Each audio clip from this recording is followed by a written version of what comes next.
recording has started, and all we'll do is go into mute mode and just start building. And from that point, as you know, come out of that and we build. But first, go into mute mode. 1 second, family. Getting it on.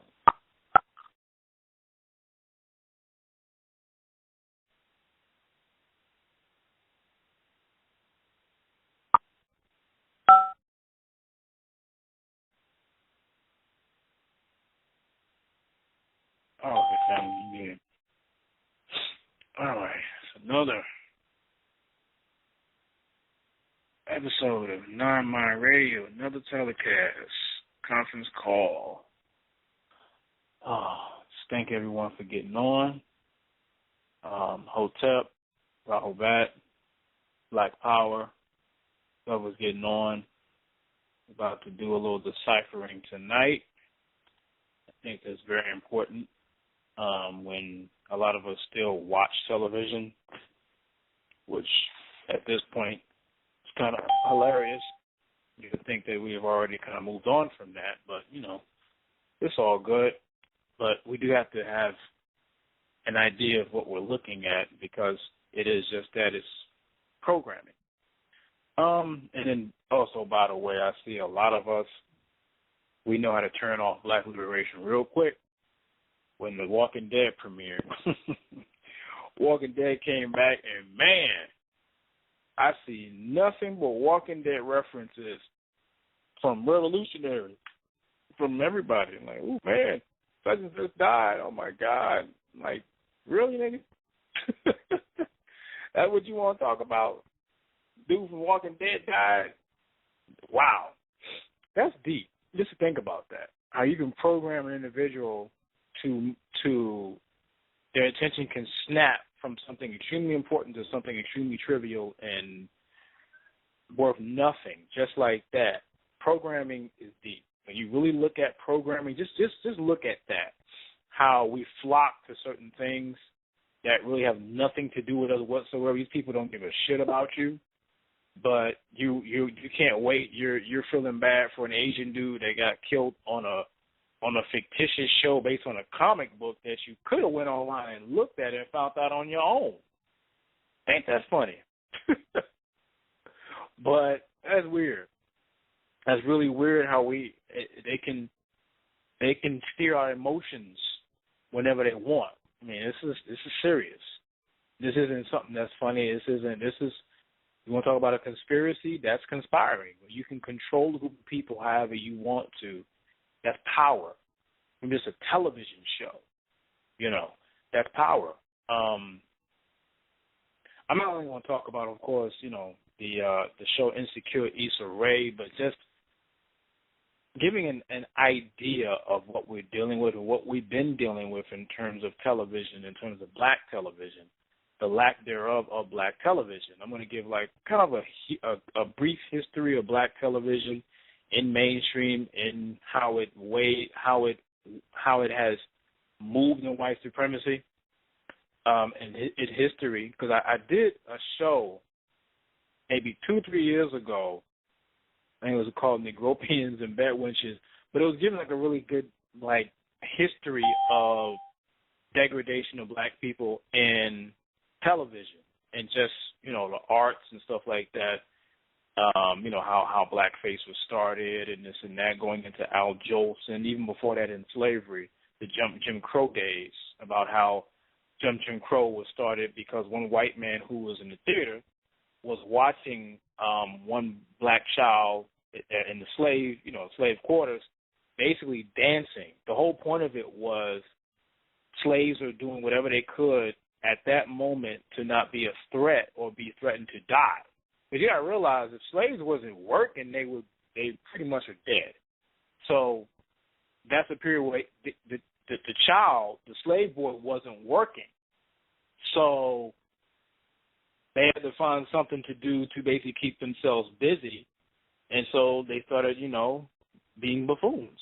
Because the whole point of, and this is still relevant to this day, most black people live their lives under the radar of black people. You know, we're trying not to be the next of a situation to this day. And we've always been there. We thought that integration ended that type of mindset, but it hasn't. It really made it worse. You know, we thought that because it became an anti-lynching bill, that all of a sudden we're no longer in harm's way, and then you bring in the war on drugs, and we're right back where we started. And it's been going on since the 60s. So I say all that to say this. When you look at television shows, like right now, I'm going to go into, before I go into the history, I'm going to go into the Issa Rae deciphering of Insecure Black Woman show on HBO. Now, I looked at a couple of scenes I looked at it from maybe 15 minutes ago, the whole half an hour, really. So I looked at most of the show. And what's funny, you got to realize there's not too much shows or black shows on network television anymore. This is even network television. This is HBO. So it was kind of like, And this is something that was pushed for black people to look at by Black Enterprise. But they pushed this for black people to look at. And this is funny, really think about it. Let's just be honest. Black Enterprise didn't push for black people to watch 7 a.m. They didn't watch for black people to look at Hidden Colors. But when it came down to Issa Rae, this is something that black people need to look at. And the thing is, what black people have to understand is that of what black leadership is. When you learn what black leadership is, that's when you begin to really, really wake up and find out exactly why we're in the position that we're in right now. Black leadership is not just Dr. King, Malcolm X, Elijah Muhammad, Dr. York, Khalid Muhammad. That's not just black leadership. Black leadership is a very general statement. See, Du Bois was a black leader. R.R. Moulton was a black leader. Robert Church, who was a black spy for the Boule, was also a black leader. People of the such, Jesse Jackson, Al Sharpton, black leaders. These are all Boule members. See, when you go into Black Enterprise, that magazine, these are 90 to 95% Boule. It's Boule owned, Boule ran, Jew funded. But when you look at every person you see on there, you have the Rob Johnson sometimes. I mean, just rich black people, black enterprises. It's the status quo Negro status. But these are the people who said we should go look at Issa Rae's show. Now, to get a brief history of Issa Rae, this is the thing. As I always tell people, when you look at television shows and movies, especially books, but television shows we're dealing with today, you have to look at the ideology of the person. Because her story, she was two-parent home, mother and father, black, father was from Africa and her mother was from Louisiana. If you go into her college background, she went to Ivy League school, into Yale. And that kind of gives you an idea of the mindset that you're dealing with when you're dealing with Issa Rae. Because if you go online, you can find Awkward Black Girl. Awkward Black Girl was her show, and it was going on in 2012. It's 4 years old. But that's her. If you look at that show, it evolved into, look at that show, you deciphering just that show, the internet show, you get an idea of a person's ideology. This is her ideology because that was her show. She created it. She had some producers, but she was the main writer, director, creator of the show.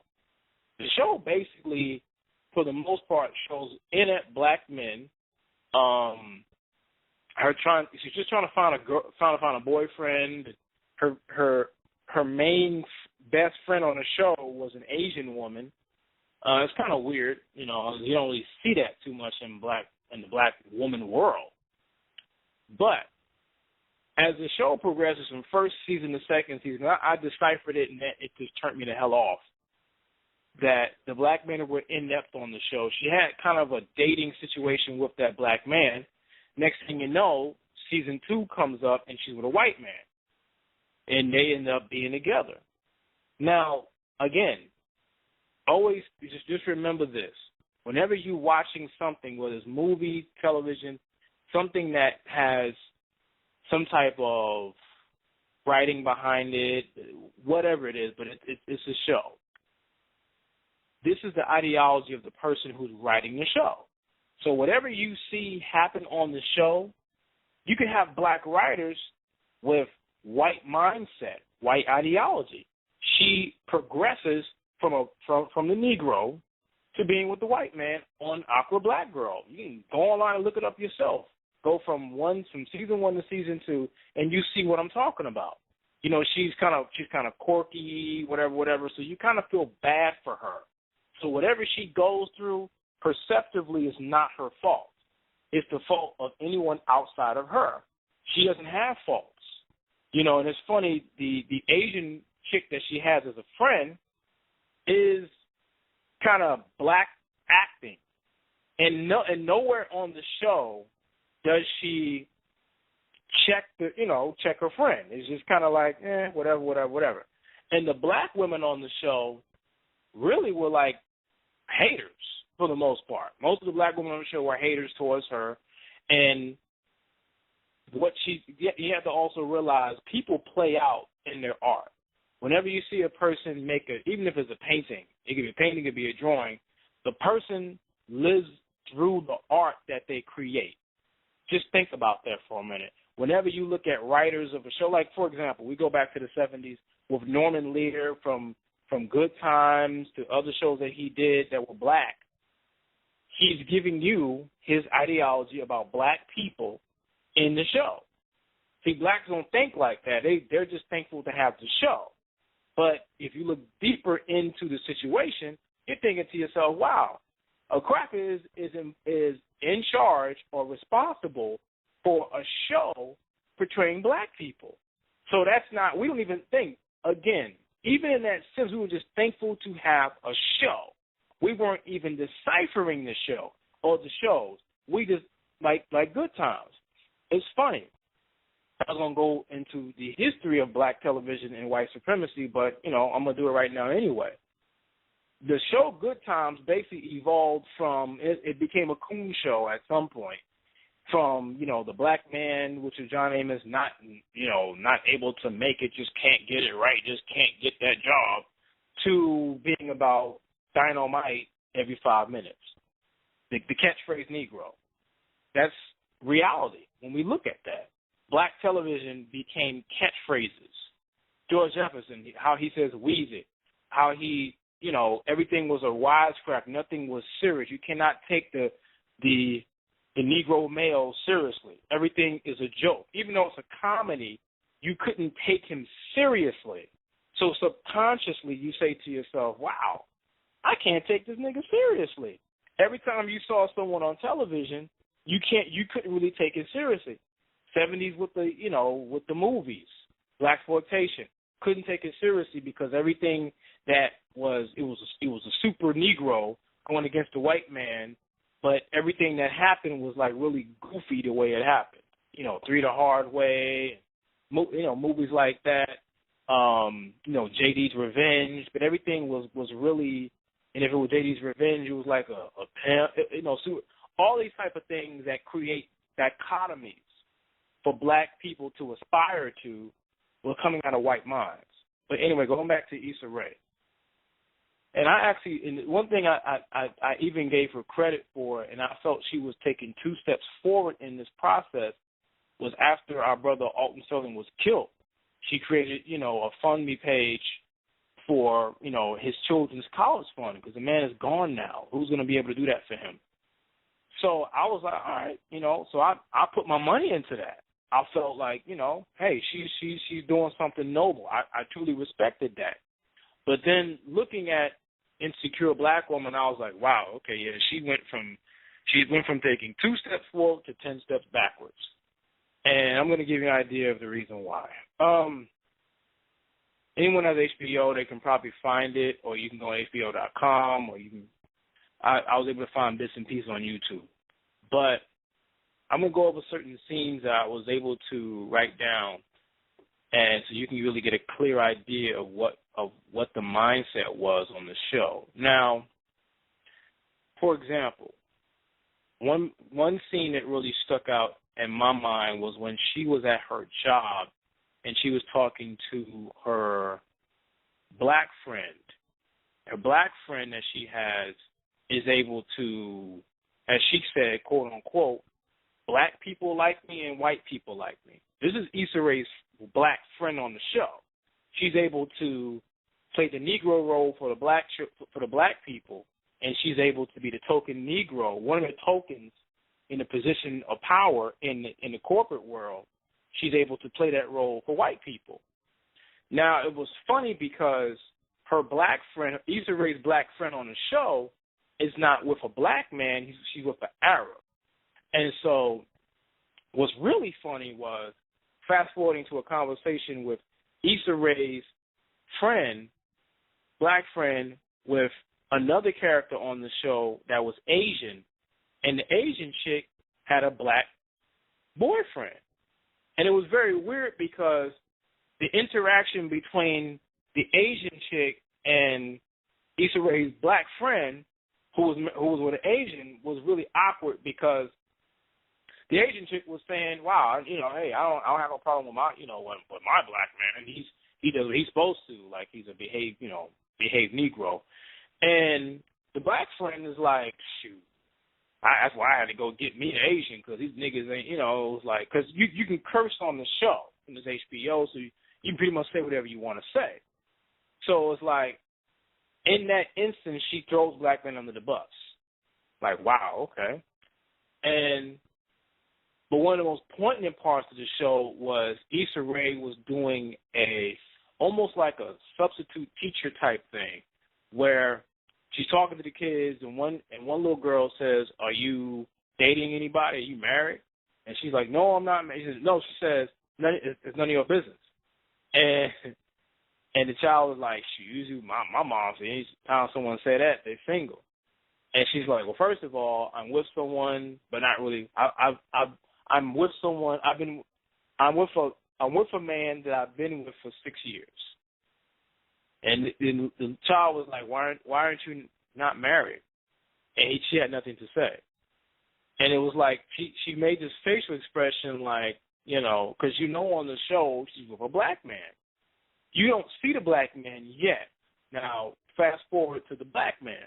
I'm not sure if anyone is familiar with this actor. He played on The Game as the young wide receiver towards the end of the show. If you look that up, you know who I'm talking about, dark-skinned brother, kind of tall. And when they pan to the scene with him and her, she comes home from work, he's laying in the bed asleep. He's laying in the bed, and so as he sleeps, he wakes her up. She wakes him up and says, "Why are you not dressed? We got to go to this event." And he's like, "Man, I had a bad day, I went on this job interview and they basically didn't take me." I'm like, "Oh, man." And you're like, wow. So each black man, you get different situations, but her specifically situation it wasn't unique at all, because you kind of figured out what she's trying to say in the show, that, being with a black man, they take their time, they're indecisive, they're laying in the house, they have low self-esteem. So she takes on the mother role in the relationship.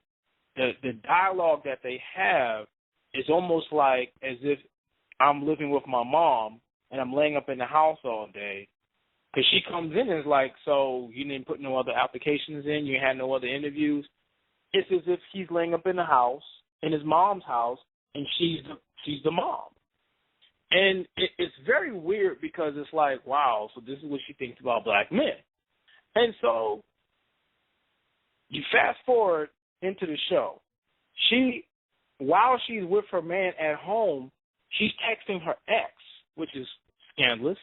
Because why would you do that? You're in a relationship. Why would you do that? And so they actually set up a time to meet her ex and her, Issa Rae, set up a time to meet because she's quote unquote somewhat fed up with her can't get right Negro at home, who's always in his underwear. And she meets up with him, and she goes to the hood to meet up with her ex-boyfriend.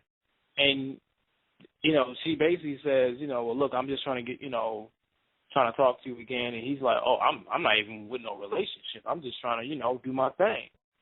So that implies something. When you look at the show, it's implying both situations is two men, both are, one is in a relationship with her but can't get right, and one of them don't even want a relationship at all. He just, I guess, it's implying that he just wants to have sex.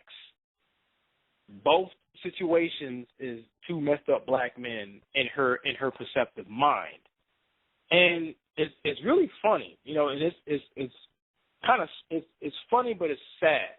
I say funny, not laughable, but it's funny how when you look at shows that she was funded by HBO, but she's also propped by Black Enterprise because from the last 4 years she's gotten a lot of publicity from Aqua Black Girl. She's also been on BET, which is also Zionist funded, but she's one of those blacks now that they like because she's not going to rock the boat and make a show about black intelligence. Why would she ever do something like that? The easiest way to get some type of raise is to bash black men on the show. And so going forward into the show, and this part had nothing to do with black men, but it was kind of weird.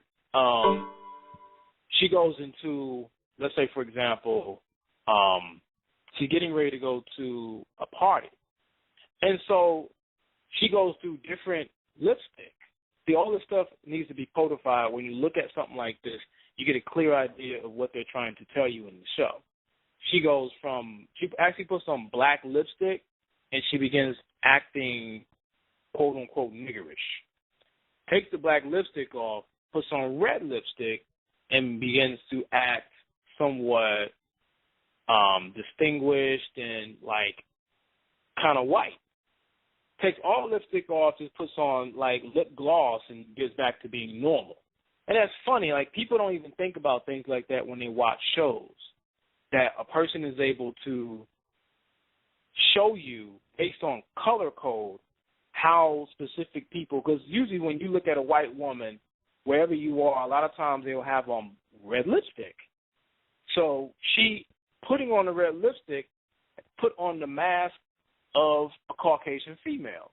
But before that, she put on the black lipstick, and she's basically act like as the way she is portraying it, acting like a Negro, acting like a nigger. So you get this subliminal subduction into the show. This stuff is extremely important for us to know, and for us, when we see it, we can decipher it, and we can diagnose it from what it is. This is very important because our people still watch shows like this. You understand? And I'm going to go back. You got to realize something, too. There is no standard for black people anymore. And see, let's say, for example, Bill, let's take the Cosby Show. The Cosby Show was a standard that was set. Now, even after the 80s, after, it was on for 8 years, when it went off in 1992, it started in 1984, went on for 1992, you got to realize what was swarming at that time. Let's just say in the 80s. You had, Give Me a Break. You had Alfonso Ribeiro, Carlton on Silver Spoons. Every time you turn around, he's moonwalking onto the show. I mean, it's the stuff that you have to look at and see. Because it's almost like he was a Michael Jackson impersonator on the show. He's just a dancer. That's what he did. But he was a coon, reality. So fast forward notice in the 80s, you didn't really have too many black shows other than the Cosby Show, and then you had A Different World, which was a spinoff, which was like almost like another. It was a show about HBCUs, but it was a black show, and it held a standard of basically what should be made after this. But you got to realize, if you look at from going into the 90s, you still had shows like Thea gotta realize most of the shows that they made, let's just say black women, because we're really dealing with a black woman on tonight's, radio show. Black women, for the most part, from the 70s to the 90s, were played mammy-ish. And it's not so much just the weight, but the acting that they portray. Like, let's say, for example, you go back to what's happening with Mabel King. She played the mammy role. Even though she was a big woman, she played the mammy role. Whether she was skinny or not, it's a certain type of motherly type, I'm here to take on, I'll smack my kids around, but I'm humble to the white man. It's that vibe you get. Same thing with Nell Carter and Give Me a Break. Same situation. I'm sassy to black people, but when it comes to the white man, I make sure that I buck dance enough so I can get accepted. Give Me a Break. Now, go to the 90s, you get the sister Thea, the show that had Brandy on there. She's playing another mammy role. Overweight black woman, but at the same time, this motherly, you get this sassy. They're creating it, if you catch my drift. And I want you all, if you care to decipher this type of programming, to look up the writers of these shows. Because if you look at the writers of these shows, it will make you not want to watch television again. This is the reason why I look at shows like this and I decipher. The first thing you're supposed to look at is the credits. You're getting entertained, so you're going along with the jingle, da-da-da-da-da. But at the same time, your job is to look at because it's the same thing as reading a book. When you start a book, the first place you're supposed to go into, ISBN number, the author, table of contents, all these things, forward. You have to get into the mind of the person who's giving you the information. Because when you get into that point, then you're getting their perspective on something which may or may not be true, but you're getting their perspective on something. That's how you're able to decipher what you're getting when you get it. You understand? So you got to realize, for the most part, when you look at black television, it was usually a buck dance routine. It was cooning. For the most part, it was cooning. Now, the way black women have been portrayed on shows was really based on the compare and contrast situation to white women, because they had no problem putting black women that were less desirable on television, but then they can put a white woman on that they made sure that they propped up as being, quote unquote, one of the sexiest or one of the prettiest, because they were comparing it was the same thing in slavery. They didn't mind comparing the slave master's wife to the mammy in the house. That made her feel better about herself as the white woman. But they wouldn't dare put someone that was a quote-unquote attractive black woman that was desirable, because then you get trumped immediately. And see, that's the same. These type of mindsets are still playing on television. That's the reason why, for the most part, even today, they literally refined it. When they refined white supremacy, to this day, it's like within the past 10 years, you can't name not one intelligent black woman that was desirable to an extent that they had on television that gave it at least an idea of a black woman, a regular black woman, without them always having to be overweight and sassy. So because you got to realize, within the last 10 years, most of the black shows that we've gotten have been Tyler Perry shows. So that's, of course, blackface all the way through it. Tyler Perry's the biggest coon you can think of. I mean, he wore a dress on his shows, and most of his women on the show would usually have the mammy, the whole thing. And see, with that type of situation with Tyler Perry, he could mask his bullshit by saying, well, isn't this how black families really are? I mean, you had, every black woman didn't look like this, but da-da-da-da. So then you can't make a complaint. But at the same time, what I'm pointing out is the fact that you create this dichotomy that all black people act like this. when you make shows like Meet the Pain and the Browns and all of the stuff, you know, or The Family That Prays, where we're back to being slaves on the show.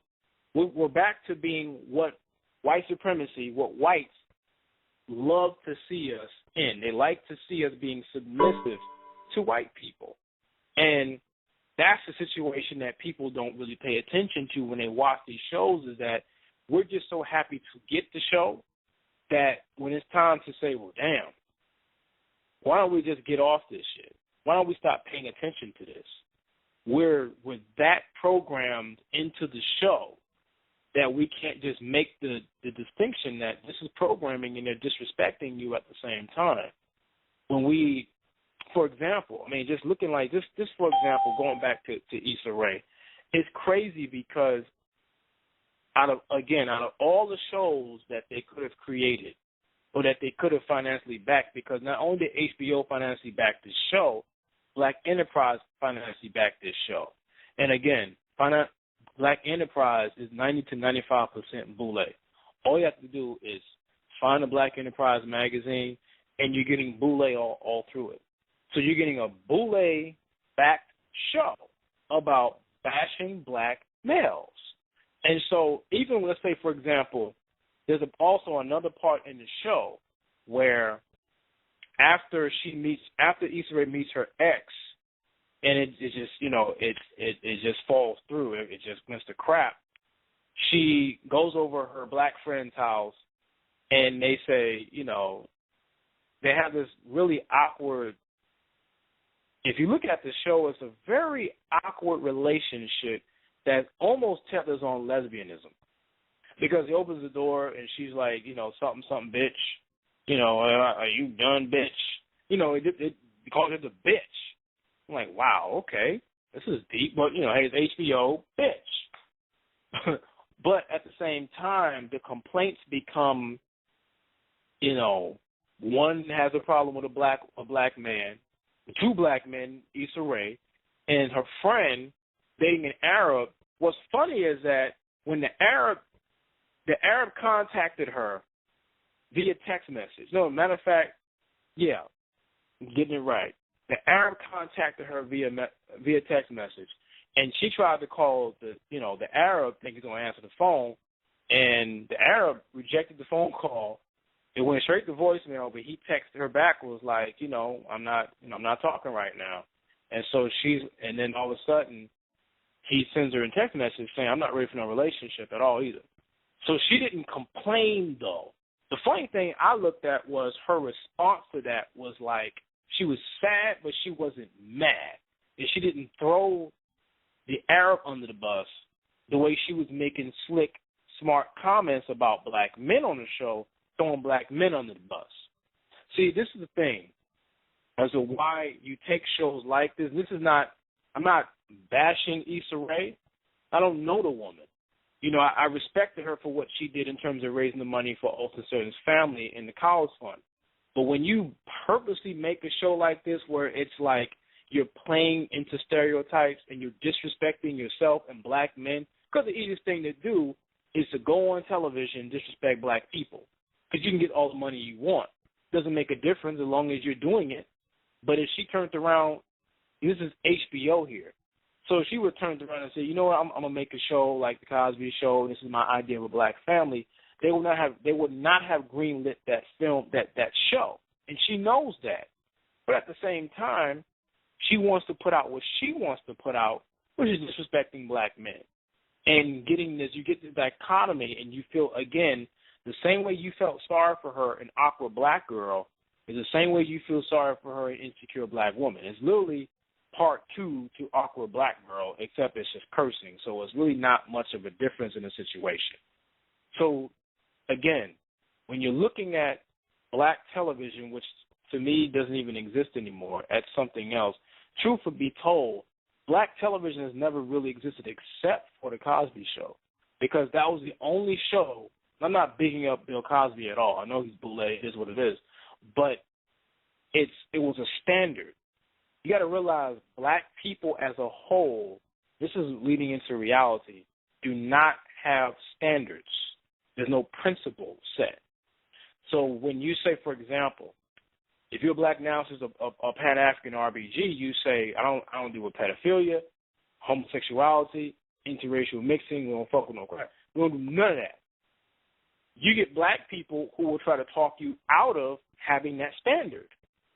You got to realize most of our people from the 70s on down, really from the 80s on down, have not been raised with standards because the family was basically ripped apart by the war on drugs. So there's no real standard of behavior. There's no code of conduct set. This is the reason why our brother Keith Orton out of New Era, Detroit, I respect him so much because he created a code of conduct for how we deal with problems in our community.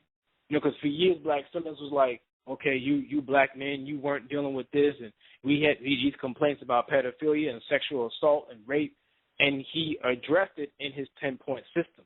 There's really no more, it should be no more complaints from black feminists. More likely it's probably going to be some anyway, but that's reality. But that's a code of conduct for our people that I feel, if you look up, I'm advertising Keith Orton, look up Keith Orton online on Facebook. But that solves problems.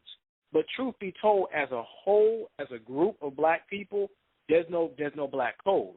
There's no, okay, Issa Rae made a disrespectful ass show. We're not going to support Issa Rae. You understand? For example, they can make a show, and this is reality, they can make a show about Arabs, some type of reality TV show about Arabs. Arabs came out and was like, that's not us. We don't support that.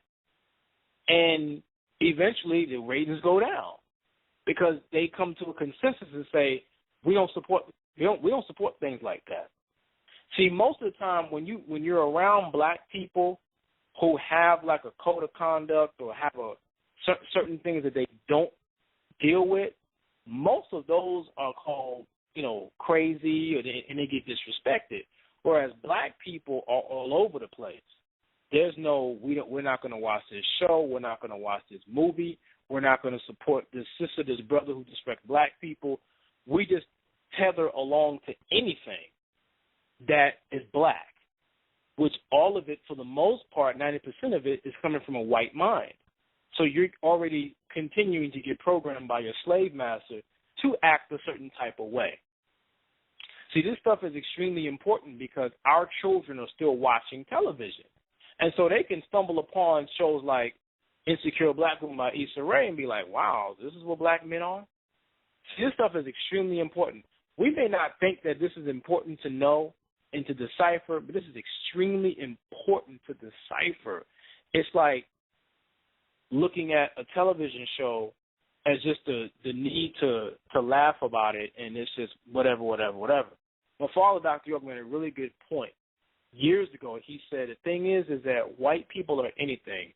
White people can go from being a Terminator to Jerry Seinfeld within 2 shows on the same night, whereas black people is just J.J. Walker. And that's purposely created because when you have your slave master as the authority over the programming, he's conditioning you to further be a slave. But he's also conditioning the rest of the world to see him and his woman as the superior group on the planet. But we don't look at television like that. We look at television because we're coming home from the slave ship and we need something to entertain us. But yet we don't see the fact that this is just further programming us to further act a certain type of way. Because most of the behavior patterns of black people are still remnants of slavery. We're still being programmed like slaves to still act a certain type of way. Because that precedent, if you read the Willie Lynch letter, has still been going on to this day. You still have sisters still call themselves independent black women when no other race makes that statement. But black women, or not every black woman, but a lot of black women still call themselves independent black women, which there's no need to say that. It's like me saying I'm an independent black man. Doesn't make any sense at all. But to the point, we have to get to a point where at the end of the day the solution is turn the television off. At this point, we should not be watching any form of television if you are done with being asleep. If you're still asleep, then you're going to watch whatever the devil puts in your face. Because in your mind, for you to look at everything that you see on television, subconsciously you still see the white man as your God. Because you're not saying, you know what, I'm fed up with the bullshit. I'm going to go ahead and create some form of, I'm going to get with my own people, even if it's going to take a collective, and we'll create our own programming. Just television, not even television shows, DVDs. Hidden Colors series is great because for a lot of our people who are basically been dumbed down to the point of not even wanting to read anything. But when you have an influx of, cooning all over the damn place, why would you want to sit through Hidden Colors? But at least I give Tariq Nasheed credit. He got people to read that 10 years ago would never have read anything black at all. Or if they did read something black, they would just read it because they were told to read it in a class, a classroom setting, whatever they took in college, Afro-American history as an elective. But that's the reality, is that we don't know when to cut off the programming. We watch shows like these because it's a black woman on it, and black women for the most part, and this is not every black woman, but black women have been created to be exempt from criticism. See, now, the reality is that if this was a black man and he was bashing black women, this would have probably been taken off immediately. There would have been a lot of widespread complaints about this show. If you just switch everything and you make Issa Rae into a black man, straight black man, of course, and he's having these problems of getting a qualified black woman, that would have changed everything totally. See, the biggest thing in society is to blame black men for everything. That's been going on since slavery. Whatever a black man can't look up, a black man can't walk a certain way, a black man can't have his shoulders back, black man can't do anything without being blamed and being murdered for it. This is still the dichotomy of white supremacy, is that we have to cut down the numbers of black men. And let's just fast forward, well, not even fast forward, but let's look at things from a true reality perspective historically in terms of this society of programming. We could take it back to Hitler in Nazi Germany. When they were ready to exterminate the Jews, all they had to do was make programming where you looked at these people as a group that needs to die. So you can take Joseph Stalin. Joseph Stalin did the same exact thing. He was able to cut off certain people in certain areas, certain Europeans, and make what they were living in into a ghetto, disenfranchised. Did not even allow them to get resources, but on the media, create them as pariahs in the media, whereas people outside of them can say, well, they deserve to die. Take black people. When you see, for example, we can go into apartheid of South Africa. The programming continued there because I can make you look a certain type of way where your own people in America won't even care what's going on with you. That's why every time we turn around and you see black people, or you see, just say, Africans, of course, in the continent, you always see the desolate areas. You don't see a prosperous area because neocolonialism is still going on in Africa to this day. So if I can show you a group of Africans that look like trash, why would you care that genocide is still going on in that country? Let's take black Americans. You can demonize black men and black women throughout the media, and they have been doing so since the 70s. So to the point where black, and this is something that the 13th, the documentary on Netflix pointed out, is that we've learned to see ourselves through the eyes of Europeans, so that when certain laws were passed, we were like agreeing to it, because most of us believe the whole myth of black on black crime, and that's the media creation. because, again, crime happens in small vicinities regardless of what group is dealing with it. It's still within the small vicinity regardless of who it is. Most crime happens within the area, within that group. But when it came to black people, because the black-on-black crime media propaganda was starting in the 70s. And then also with the single black mother problem, the welfare wench or whatever word they were using for her, that was media propaganda. See, when you watch shows like that, or just like Issa Rae, and not see it as a media propaganda, you're going to think of it as a harmless show. But it's no different than them creating propaganda about black people. So when they create laws, you're going to feel like, well, shit, they deserve to go there. Look at them. And not only do you as a black person in America agree with it, other people across the world agree with the same thing. See, that's how much of that's how much the devil is who he and she is as the white race, because I can get you to believe anything about yourself, and when it's time to get laws passed and you get to sign it, same thing like Bill Clinton said to this day. Well, like he said now recently, you black people voted for the laws, so what are you complaining about? But they voted for something out of the guise of being programmed to vote for it. So all these things that happen to us, the programming and all these things are very important to point out, because we have to be able to make a complete exodus out of white supremacy in terms of programming. We have to stop looking at things as harmless this and harmless that, even down to shows like Power, where the only thing a black man can be is a drug dealer. That's ridiculous. But then if you look at Walking Dead, it's funny, you go further into a zombie apocalypse. To this point, there's only, 2 or 3 black people on the whole show, and everybody else is white. And it's funny how you can go into the future, and black people are still the minority based on the ideology of white supremacy. But all these things are very important to look at, and I'm giving you somewhat of a schematic or a blueprint on what to look at, even in movies, not just in these shows, but in movies that you look at. Because it's very important that whatever you see, any type of big budget film, whatever money that they put, because they put more money on certain scenes than others, like explosions and stuff like that, is meant to move you. It's meant to make you say, wow.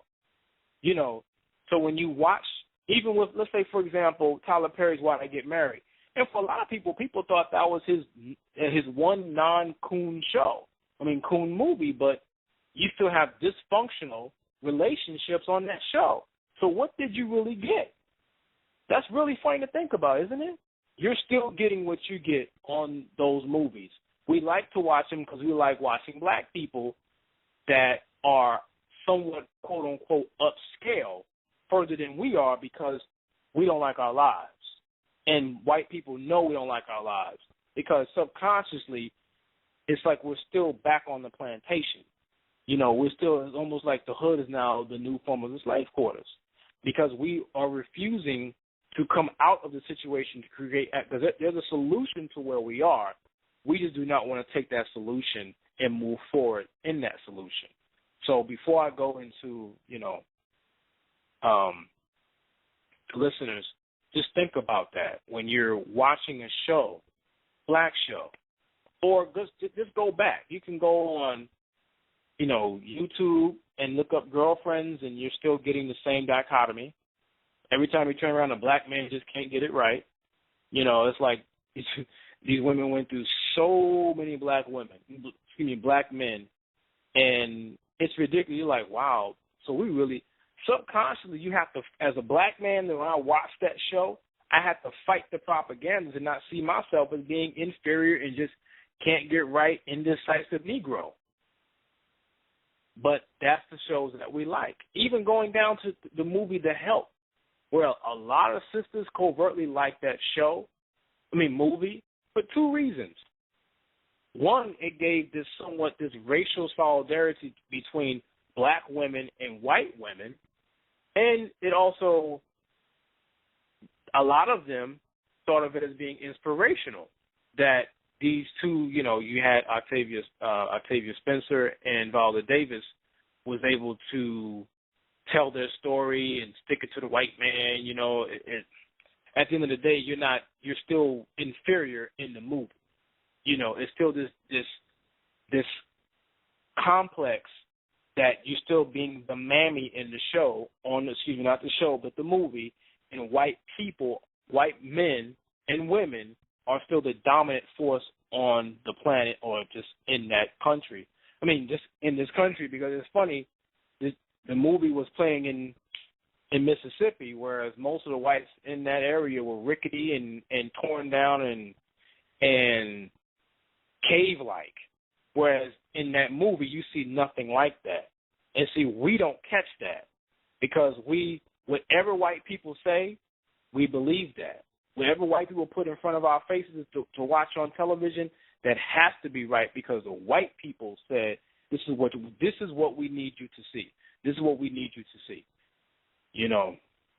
But yeah, I'm about to go back in. Again, family, just whatever you're looking at, learn to decipher what you're looking at. So you're not just looking at something blindly, because that's extremely important, family. I'm about to head back to the inside of the callers area.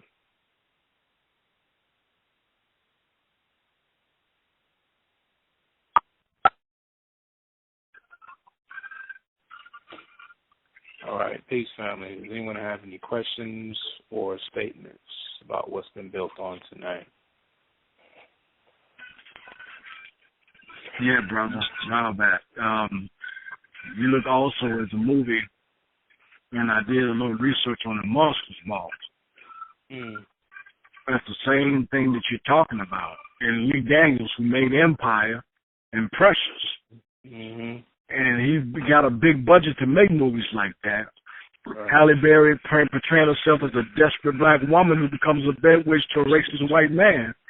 Right. And she won an Academy Award for that. Right. Degrading herself. So that really ties into what you're saying. Mm-hmm. That's funny. I mean, but that's reality. We like to see ourselves in these type of conditions, and it's like, well, I wanna be seen by you, so we're gonna give you the money to be seen by us, but we're gonna show it in this form. It's really funny when you really think about it, but it's sad. It's really sad because it's like we're still asking the slave master for some form of acceptance. Because you got to look at, I think I said this before, when you look at just rappers, we're going separate from it, but it's still connected to what we're talking about. Like rappers, for the most part, are rapping about disrespecting black women, killing each other, drugs, sex. Everything is basically low level. And you have to look at it from the standpoint: who buys most of the music? White people. Mm-hmm. White. So what is that really saying to us? Basically, these rappers are performing for white people to buy this stuff. So in reality, I'm still looking at a coon show when I look at rappers to this day. You're talking about things that you don't do. You're over sensationalizing your life, and you're disrespecting your woman. So at the end of the day, it comes down to, how do I appease my master who gave me the money, gave me the capital to have this record deal, to continue to disrespect my own group of people. So all that stuff, man, is important to think about. Like you said with Lee Daniels, that's why you see all they got to do is flash the season premiere of Empire, and everybody who calls himself quote-unquote conscious will sit up here and look at that show, even if it's for 15 minutes, just to have a catch-up to it. And some of us make excuses. Well, I want to decipher it too. Negro, no, you're not. You just want to look at it because you like looking at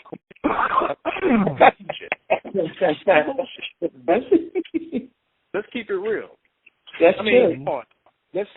we don't really want to just say, you know what, I ain't trying to look at that shit.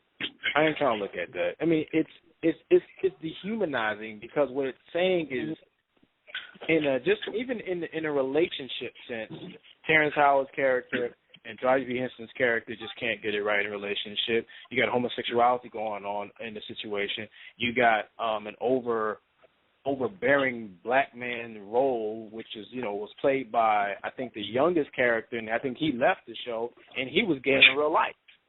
So you're looking at all these different dichotomies from the mind of a gay black man who's with a white man.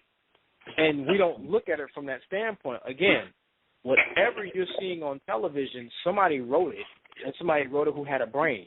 It doesn't just pop up out of nowhere. Someone made that type of shit. Someone made a show like Give Me a Break, where a black woman is sassy to everybody else except the white man in the white family. So she really was their pet Negro. I mean, we don't look at that. We just, oh, man, this is really funny. It's a really funny show. It's like, nigga, no, it wasn't. It was disrespectful as hell. You don't see that? All that stuff is not funny. It's like every time, basically, this is a real conspiring situation that we're looking at when we look at shows that the only image of a black woman is a sassy mammy situation. Like, mammy was a slave dichotomy, a slave construct that was created based on being in the house. The overweight situation was based on having to take all the food in the house to make sure before anyone else, or make sure it wasn't poisoned by any slaves. So she was constantly eating this, but then at the same time she had to be a certain size, because she wasn't only breastfeeding her children, but the slave master's children. So you're looking at the idea of what white people want our women to, or what their idea of what black women look like, and what they want them to look like compared to their own, who for the most part, white women really look like, if you look at their builds, they're really built like little white boys, if you want to be honest. And so that's why every time you turn around, the whole craze of going to 24-hour fitness, I got to get my squats on. And matter of fact, I don't need no squats no more. Let me just get a butt injection. Let me just get the lip implant. Let me be a black woman without saying I want to be a black woman.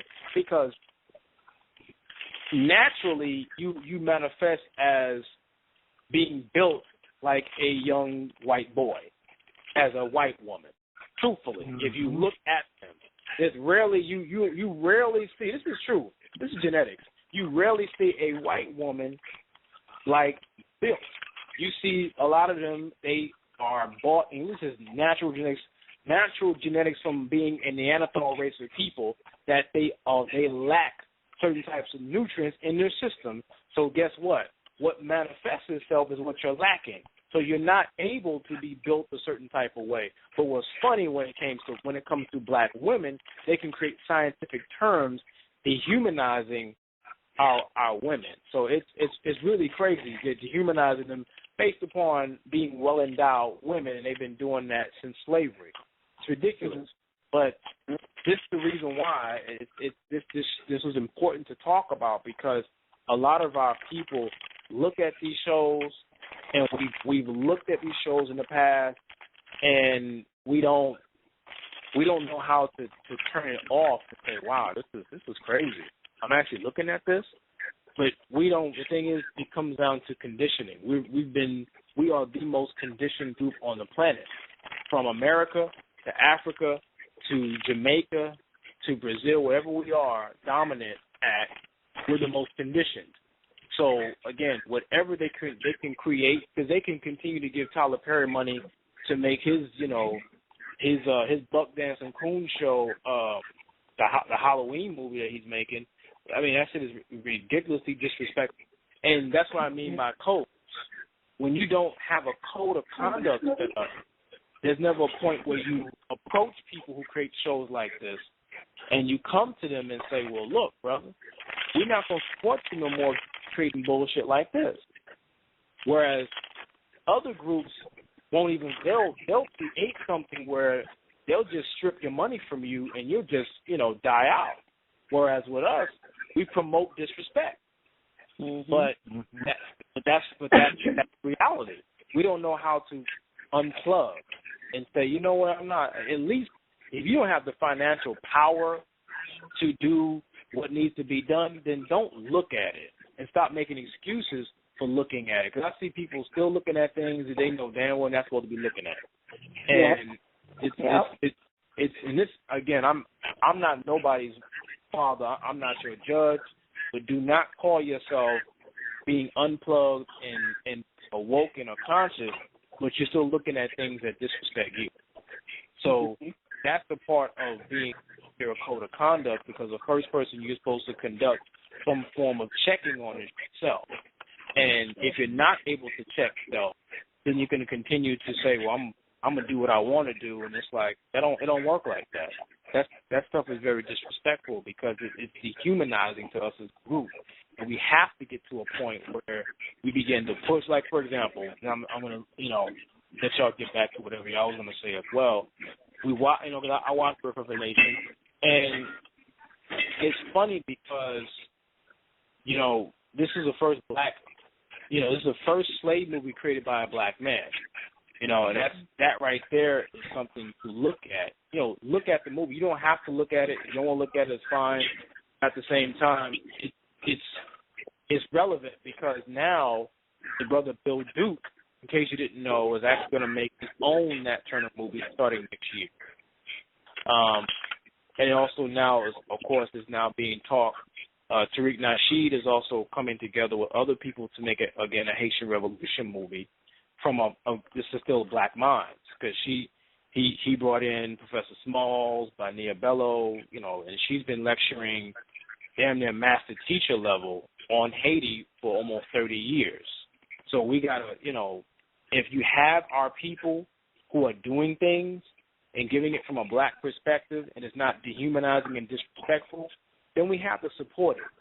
If not, if you don't want to, you can do what you want to do. But we got to start supporting the people who are putting us in the limelight on a level that is respectful, and stop supporting the people making excuses for Tyler Perry every time you turn around. Because I've heard people make excuses for him saying, well, you didn't look at, Three Little Girls and this and that and this and that. And I'm like, I don't have to, because if majority of what you make is Buck Hanks and Coon show, then why would I want to look at that? How different do I think that's supposed to be? So different. So we got to create, at some point, a standard has to be set for you as a group, because it's just like anything in life. You get what you allow. And so what you're allowing is disrespect. But if you're not a group that wants to be disrespected, you will stop even giving it any form of energy. So does anyone have any questions or statements as well? Well, I just have it's just a comment that I said. I don't even watch TV. I have a TV on. I don't have it on, but I have it in my house. Yeah. And I basically just keeps it off. When I look at TV, first I get bad energy. Number two, it depresses me. And also it makes me angry what I see what they're doing to our black people. So I really don't have any interest. I'm busy just building. I have my own business in my home, and I just do a lot of building and studying. So I really don't have no time for television at all. So that's just my statement. I agree all what you're saying. I always had that feeling years ago of how they degrade our people. And TV just so interesting. It depresses me when I look at it. I get bad energy from it. So that's just my comment. That's all I have to say on that. Okay, no, that's real. Yeah, it's funny. You was I came in about, it was like 7:30. I came in, so I caught a piece of the lecture. But I came in and you was talking about decoding, and it's funny you say that because what was it yesterday? I was at my cousin's house, and he got a little daughter, and she was watching what was it? Was it Shrek 3? It was one of the Shreks, And honestly, I really haven't seen the Shreks and stuff, so I was doing stuff, but I was kind of peeping on the TV, and one of the things that stuck out to me when I guess Shrek took some kind of potion, and it made him beautiful, you know, and the donkey took the potion. And, you know, donkey is played by Eddie Murphy, you know. But when the donkey drank the potion, he turned into a stallion. But the funny thing about it was this stallion was white. I was like, I've never seen a white stallion. You know what I'm saying? Wow.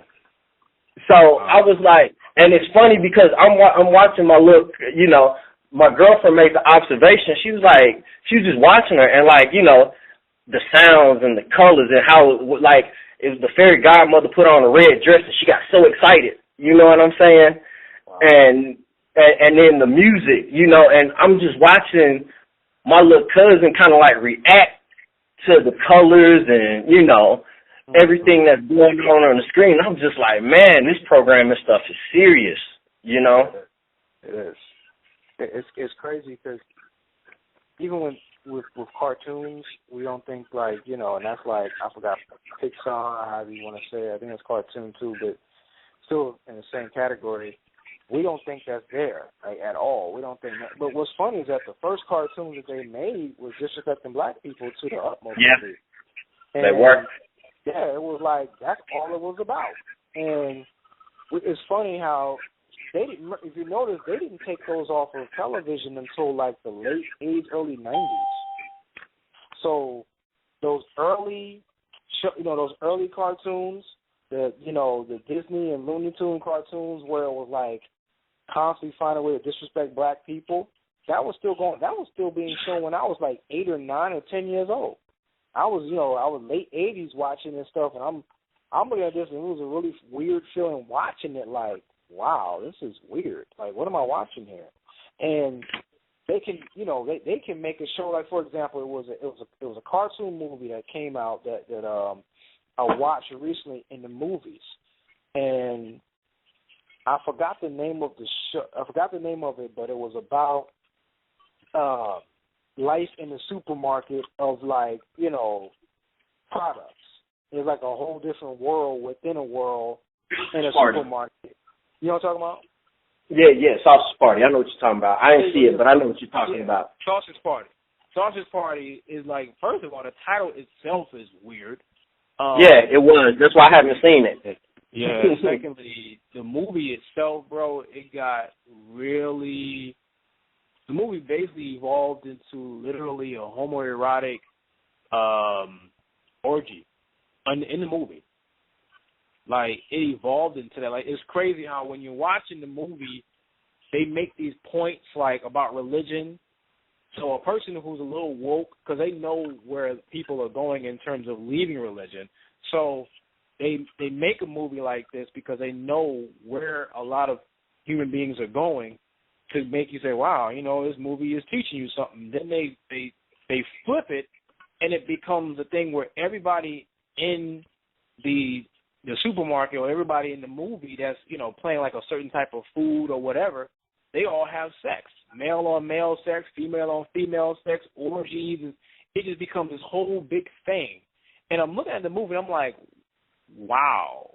Like, this is what I want as a car. I mean, it's a cartoon. It's like it's created because as a means to be an adult-type cartoon. But you and I both know that a child can look at that to this day and still find a way to look at that show. So it's still being marketed to children, even though they're going to put rated R. Well, we put rated R, so it's not meant for children to watch. So if the child watches it, then it's not my fault. But you're making it into a cartoon, so the audience that you're targeting. And you're not only targeting children, but you're targeting adults at the same time because you made it rated R. Yeah, same thing with South Park. I think about myself as a young kid and hey, don't watch Beavis and Butthead, don't watch South Park. And I'm like, but they're cartoons though. You know what I'm saying? As a kid, I didn't, I'm thinking cartoons are cool for kids, period.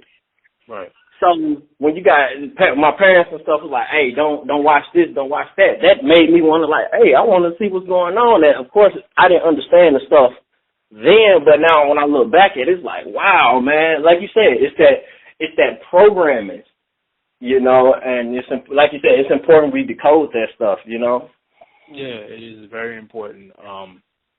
That's why I respect those who do it, because it's being able to get people out of that form of programming, because that's all it really is. That's why they call it programming. This is the program we're going to watch.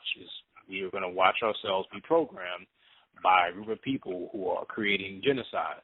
That's why I say you have to realize that's how they were able to eliminate races of people, because, like, for example, when they made, this is a plug here, when I'm doing a lecture coming up this Sunday at, Shape Community Center here in Houston, Texas, 3825 Live Oak. And it's going to be on Khoi Central of South Africa. But one thing that I noticed in doing research is that they created a propaganda piece on the Khoi San when they were coming in to colonize for the second time. When the Dutch was coming in, when the Dutch and the Germans was coming in, they created a propaganda piece to show how primitive that they were, that they weren't catching up with the rest of the world, that really the name they had for them was Bushmen, which is a derogatory term, as if they just lived in the bush as primitive animals. But they started calling them like a group of Cro-Magnons, as if they weren't really recognized as being human beings. So they began to make propaganda pieces and films to show them as being a group that if we had to get rid of them, it wouldn't make a difference anyway, because they're still animals. They did not develop on the food chain the way they defined it from Johann Blumenbach and, the Darwinism. So all that stuff is necessary. Again, when they want to eliminate a group, the first step is you have to make everybody feel that this group needs to be gone.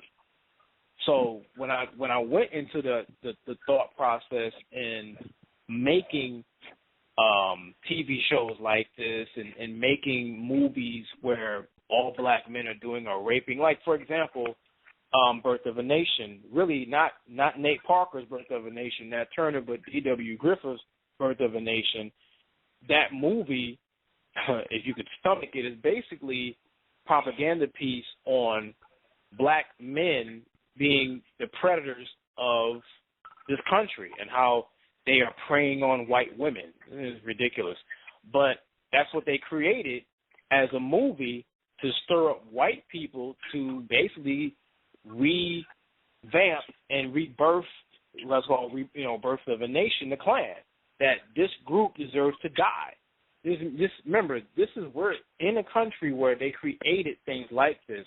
When they want to eliminate a group of people, all they have to do is convince the rest of the white population, and not even white population, the Asian population, Indian population, the Arab population, that this group is going to be the permanent second class or permanent underclass, because they have not been able to evolve on the food chain. So the only thing we need to do is just put them out there and show you exactly what they are. They've done a very good job of doing so. That's why I say this stuff, it's for some people, this is trivial, but this is extremely important, because this stuff, we're still, even when we leave, like a person might watch that show, Issa Rae's show, and leave their home, and they'll take that perception of black men out to wherever they go. Mm-hmm. They subconsciously, this is the thing. Black people, and black women specifically, are extremely visual. Black women are photographic to a T. So when you're looking at something, and you're constantly watching, even if it was just one of her episodes, one is enough to look at black men as being very, disrespectful, can't get right, low level, indecisive children. That's what you're getting when you're watching the show. You're not getting not one black, and it's funny, I'm going back to the show again, the one black man on the show that was with the Asian, you don't ever see him on the show. He's never seen, he's just heard of. And it's funny when you think about that, it's like, the total opposite. When you look at the movie The Help, the one black man that you saw in the whole movie was beating on Octavia Spencer's character. but you only see him one time in the show. One time in the movie. After that, it's like no relevance. But in the movie, the Help, he has no relevance at all. It's like they subconsciously, because there's a feminist vibe to it, let's try to find a way to crowbar this violent animal Negro into the movie. And then when it came to Issa Rae's movie, just to find a way so she don't look so bad in making the show, let's find one black man. I'm not going to show him, but I'll give you an idea that he's with an Asian and is doing pretty good with this Asian woman. See, all this stuff, man, if you're not putting it in the proper context, it's going to be like, well, as far as I'm concerned, it's just a show. I ain't finna put that much into it. It's just a show. It's a black show, so, ain't that what we want? We start talking like that, and it's like, next thing you know, you're just diving right into the bullshit all over again, and you don't know how to turn it off. All this stuff. We were making these same comments in the 70s when they made shows like The Jeffersons and That's My Mama. So go ahead, brother. Sanford and Son. Sanford and Son. Again, Good Times. These are the things that we like to hear, because it's like we love Red Fox, but the show is based around, an old black man disrespecting his black male son throughout the show every single day, every single time, living around trash. Calling the man dummy and all. That's very disrespectful. It's very disrespectful, and they live and just fester around trash every day. And it's funny, when Lamont leaves the show, it becomes Sanford and this big fat white man. That's what it evolved into. And it's like, it's true. And that's true. But that's true. Funny. It's funny how, if you think about it, on the show, Sanford is like, in certain points, he's like throwing wisecracks at the white cop or some white people on the show, and even with the Puerto Rican guy on the show, he threw a wisecrack at the Puerto Rican. So you feel him a little bit, because that's an old black man throwing a racist whatever at a non-black person. But the irony of it, the show ends on the note of him having to deal with a fat white man. You know what I'm saying? Like, this is stuff that our enemy created for us to digest and for us to be programmed by. This stuff is really important, man. We have to go back and look at shows, not even look at them, but just think about the shows that we grew up on, and we were like, man, we couldn't wait to look at them. To this day, a lot of us still have like a need to go look at shows that we know we wish they were still coming on.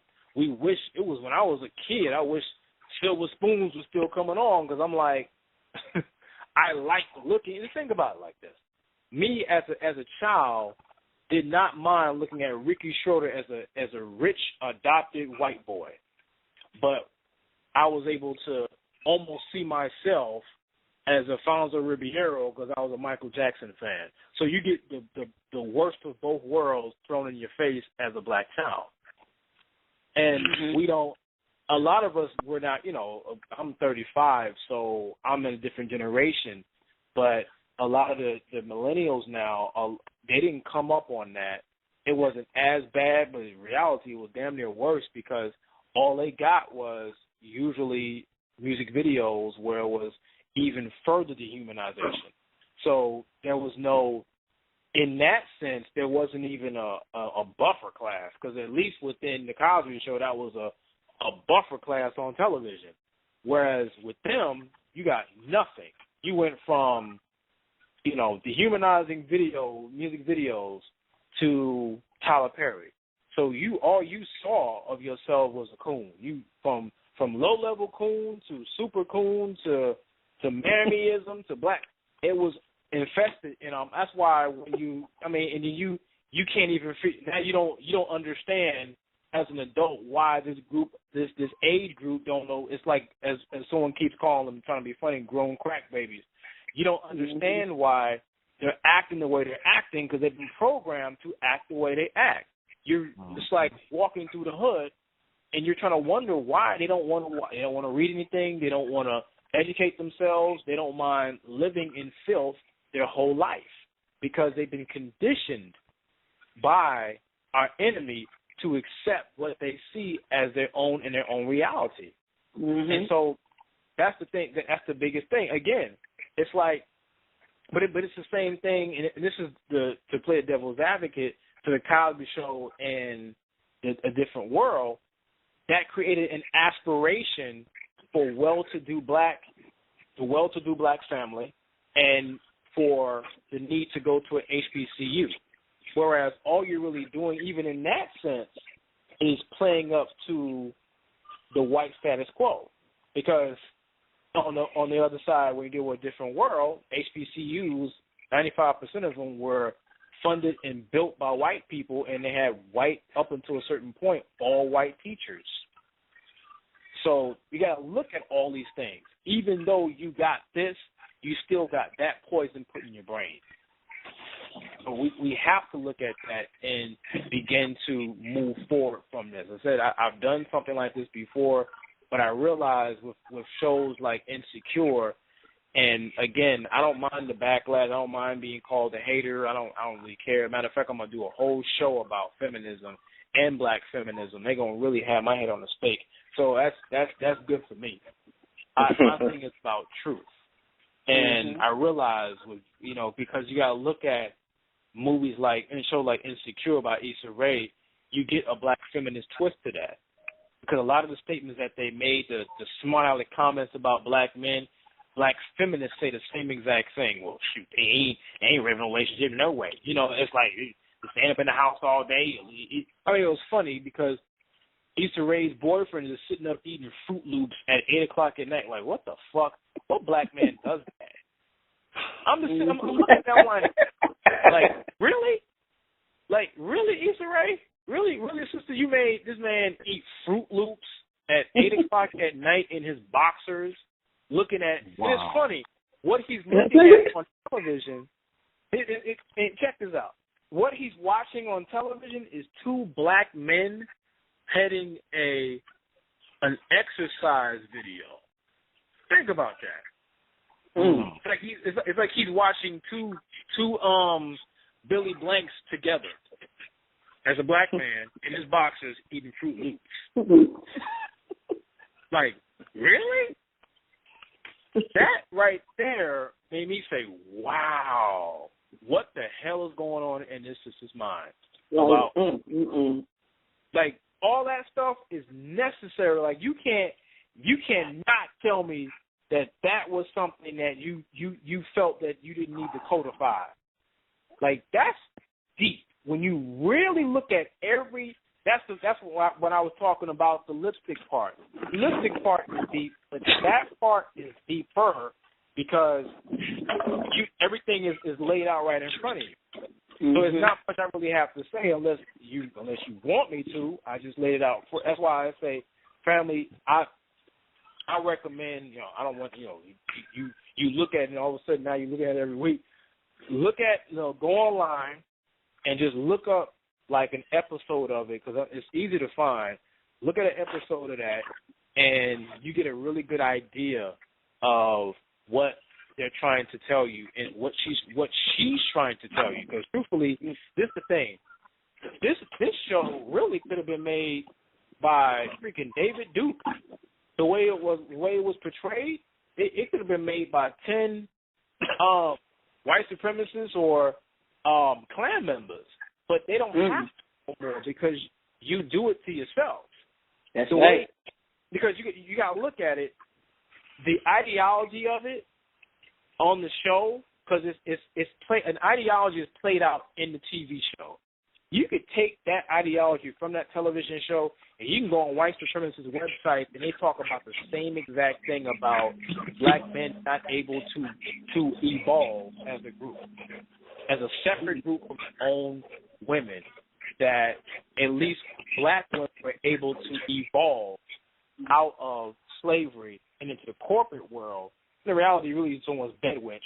But anyway, when it comes to black men, you're still unable to get up out the muck and mire. You're still someone's son because again, she basically sunned him on the show. If you look at the show, he basically is like he's basically her son on the show, and it's really funny. And then you have to also look at the fact that you took that role knowing what they were going to portray you as. Mhm. It's like someone, because they can covertly portray it any way they want to say, well, this is really like me calling to arms a problem in the black community. And I'm like, really, sister? I'm sorry, but I don't see that at all. I see brothers in relationships.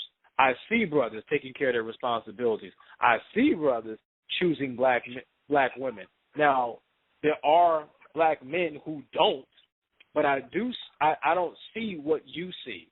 So your eyes, at the end of the day, is being very intellectually dishonest as a black woman because you want to come out and portray what you want to portray to the people, which is really being wrong because you're being very disrespectful not only to black men but to black women, because it's like, that's why I said they had this feminist / ideology / lesbianism going on the show, but you have to catch it, because if you're just sitting there looking at it, living in La La Land, you're like, oh man, they're real good friends. It's like, no, that's not what they're saying. This is not what they're telling you on the show. That's why if you notice in a lot of black, women in relationships, not relationships, but friendships, it's damn near borderline lesbianism. And I always looked at it, thought it was kind of funny. It was kind of weird like that. Like how that happens. How and I was surprised because on the show, usually on black shows, there had to be some type of gay friend, gay male friend. I didn't see that, but more than likely it's going to end up evolving. She's going to have a gay male friend somewhere in there. So, all this stuff, man, is totally, it's necessary to codify and be able to, it's codified, but it's able to be decoded. And you need to decode it for our people to be able to see what they're saying. This is who black people are. This is important, man. We can't play this stuff because this is still affecting our children, because if I digested this, my energy that I get from this is going to be projected onto my kids. Yeah. And we don't think that that's going to happen. We do it all the time, and I watch it. I watch how a lot of sisters are with their sons, their daughters. It's like you hate your kids. You wish that you never got pregnant. You wish you treat them like slave kids. You have to pretend that they're stupid, and you have to beat the devil out of them. That's really what beatings really are.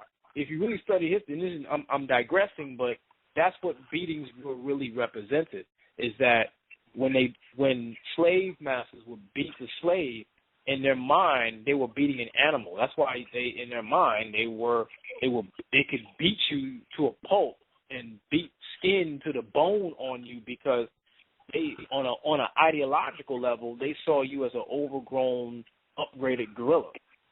But then when black women began to beat their own children, they were fed the ideology that you were born a devil, a Gentile slave.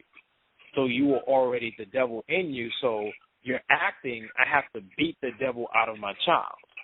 And so we still have the same programming going on to this day as of how we discipline our children. It's damn near hellacious the way. I'm not saying don't spank or don't discipline, because I don't have kids. I can't tell you what to do.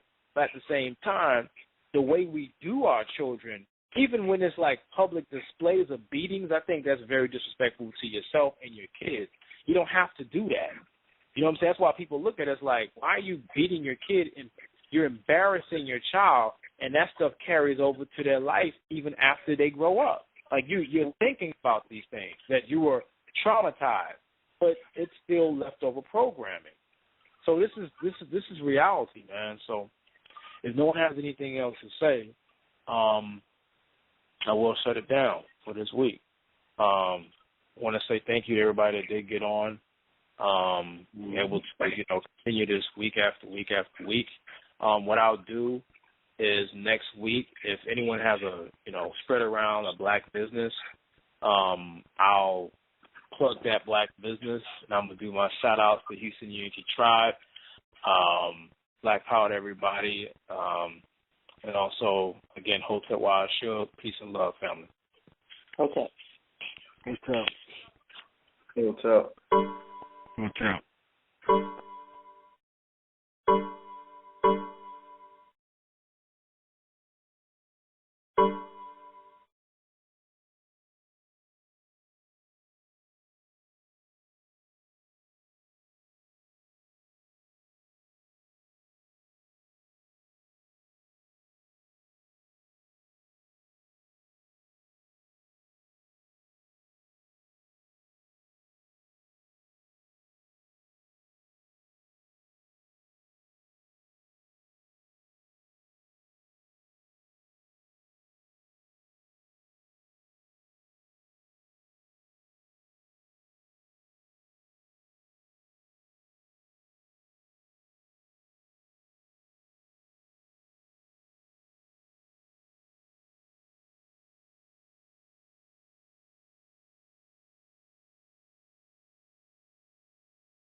Rahubat.